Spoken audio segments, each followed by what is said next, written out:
पंजाब का सियासी आईनी बहरान किसी हद तक इसका ड्रॉप सीन हो चुका है और गवर्नर ने जो हुक्म जारी किया गया था उस हुक्म को लाहौर हाई कोर्ट की जानिब से मुअत्तल कर दिया गया है।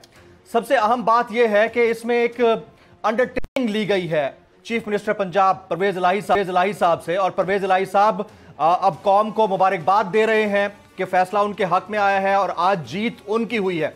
यह किस हद तक जीत है, यह बहुत बड़ा सवालिया निशान है। इसके बाद जो अंडरटेकिंग में एज इट इज अल्फाज हैं वो क्या है, अभी तक चमगोइयां हो रही हैं कि बहुत सारी बातें ऐसी लिखी गई हैं जो कि नहीं लिखी जानी चाहिए थी। सवाल यह भी है कि क्या चौधरी परवेज इलाही साहब को यह अंडरटेकिंग देनी चाहिए थी या नहीं देनी चाहिए थी।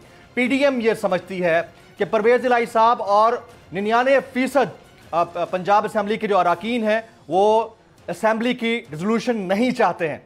अगर वो नहीं चाहते थे तो आज जो कुछ हुआ है वो किस तरह से हो गया, या इससे पहले जो गवर्नर साहब ने हुक्म जारी किया वो किसकी कंसेंट के ऊपर किया, और फिर चीफ सेक्रेटरी साहब ने जब सिग्नेचर किए होंगे नोटिफिकेशन के ऊपर वो किस तरह से किए। ये वो तमाम सवालात हैं जिनके जवाबात जानना जरूरी हैं।